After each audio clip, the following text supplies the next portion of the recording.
Sr. Presidente, bom dia a todos. Sr. Presidente, Sr. Ministro, Sr. Secretário de Estado, Srs. Deputados, nós consideramos que 2 meses foram o bastante para tornar clara e ficar demonstrada aos olhos de todos os portugueses a falsidade e o embuste das promessas eleitorais, quer do PSD, quer do CDS-PP, e as reais consequências das medidas concretas que foram adotadas e que decorrem do programa de agressão e de submissão que PS, PSD e CDS-PP assinaram com a Troika. E, portanto, hoje as consequências são bem visíveis para os portugueses daquilo que são as verdadeiras opções do Governo no que diz respeito às questões da pobreza, da igualdade, da justiça na distribuição dos rendimentos.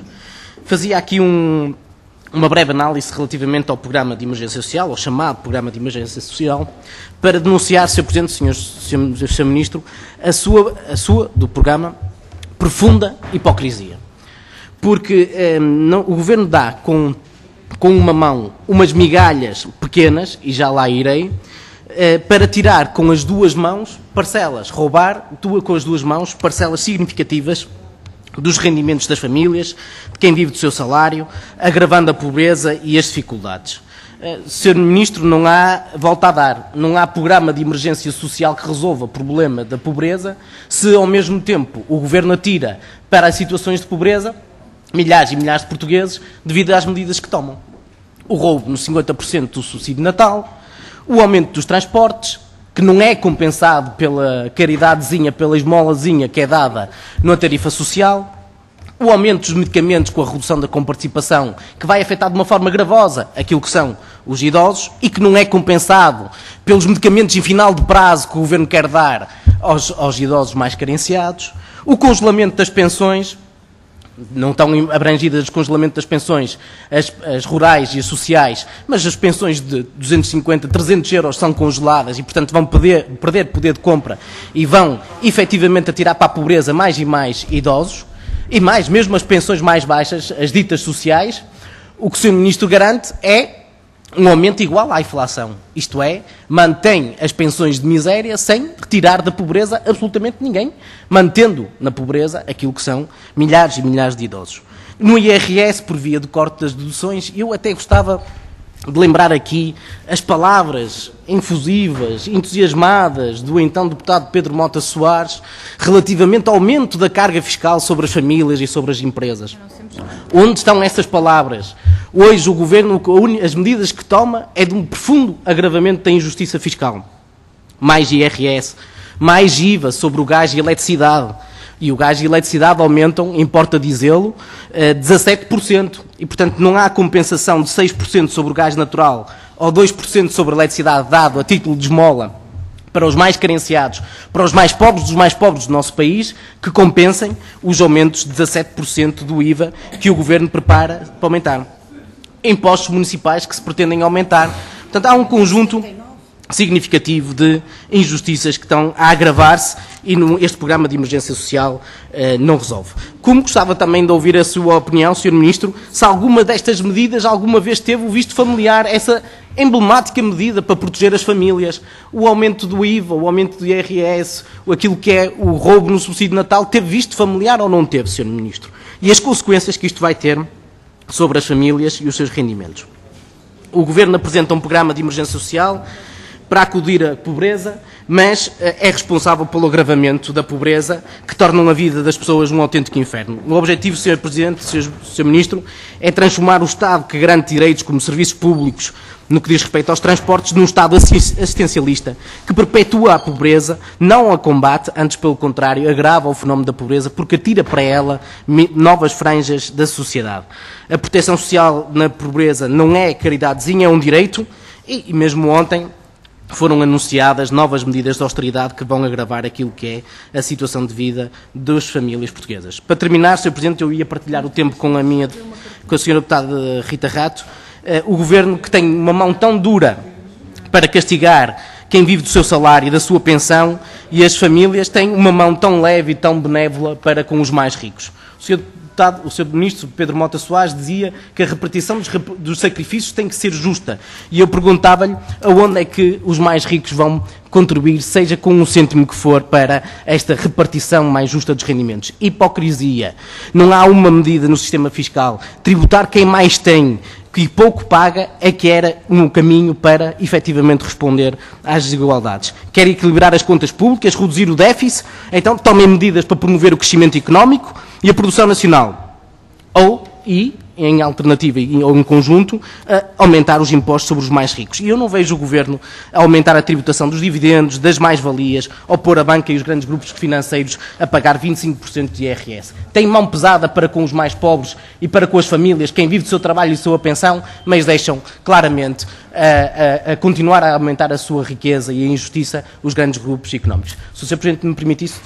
Sr. Presidente, Sr. Ministro, Srs. Deputados, Sr. Ministro, eu considero absolutamente extraordinário que o Sr. Ministro venha dizer a esta mesma Comissão que o aumento do IVA sobre a eletricidade e sobre o gás não é uma opção deste Governo. Ora, preciso ter algum descaramento, tendo em conta que PSD e CDS-PP assinaram precisamente e submeteram-se a este programa de submissão e ingerência que o Governo PS na altura, mas PSD e CDS-PP assinaram com a Troika. E, portanto, dizer que não é uma opção do Governo é claramente querer enganar as pessoas, porque foi uma opção deliberada do CDS-PP e do PSD assinar este pacto de submissão. Segunda questão, assistencialismo. Porquê é que nós consideramos que estas medidas são, em bom rigor, assistencialismo? Antes do 25 de abril de 74, havia uma clara perspectiva assistencialista na proteção social. Porquê? Porque o regime fascista apenas cuidava daqueles pobres, dos mais pobres, os miseráveis que não tinham nem sequer comida para comer. E o que nós assistimos nesta perspectiva deste novo governo é precisamente um retrocesso. Porque, efetivamente, as medidas sociais que o Governo apresenta, e nós não temos nada contra que se apresentem medidas sociais para esta franja da população, apresenta apenas para esta franja. Isto é, apenas cuida daqueles que são os mais vulneráveis, as pessoas com mais dificuldades das que têm dificuldades. Ora, isto é, em bom rigor, é seguir a má teoria do Banco Mundial e do FMI, que prevê para a segurança social, apenas a segurança social para aquelas franjas da população que são das mais miseráveis. Ora, ao descurar, ao atacar aquelas franjas que estão acima deste patamar, é claramente uma perspectiva assistencialista, porque apenas consagra medidas para este setor e não para outras, e isto é que é assistencialismo, e o Governo tem o assistencialismo como marca dominante para a sua ação.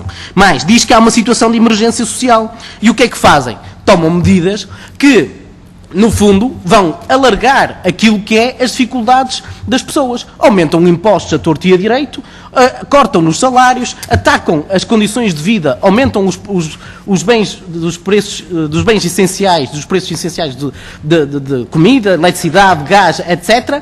E, portanto, o que o Governo está a fazer é dizer que tem um programa de emergência social, que quer combater a pobreza, mas depois, em concreto, toma medidas que vai alargar e atirar milhares de pessoas para uma situação de pobreza. E, portanto, por isso que eu lhe dizia, Sr. Ministro, que há uma profunda hipocrisia neste programa de emergência social, porque ele não pode ser desligado das medidas que o Governo está a tomar, que vão atirar para a miséria muitos milhares de portugueses. Mas, se dúvidas existissem, o Sr. Ministro disse que não quer Estado na ação social e quer atirar, desresponsabilizando-se do Estado, atirar para as IPSS.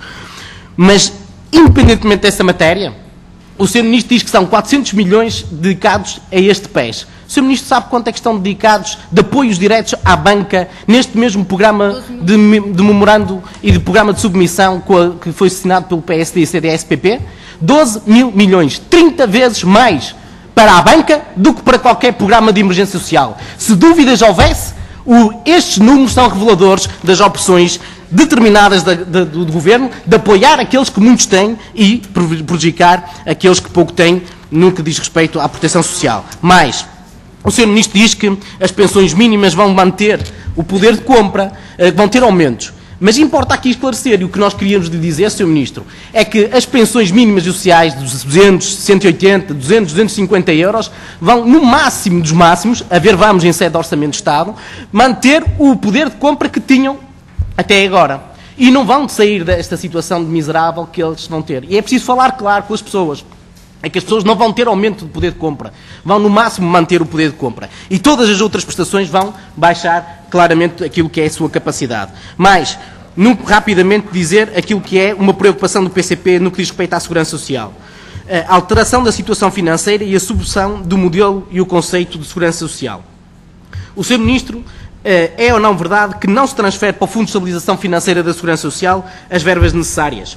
A redução da taxa social única, as privatizações, nomeadamente no plafonamento das receitas, a lei quadro orçamental que implica, por exemplo, que o orçamento da Segurança Social possa ser usado para tapar situações do buraco do orçamento de Estado de diversos ministérios. É ou não verdade que isto vai ter significativos impactos para a Segurança Social?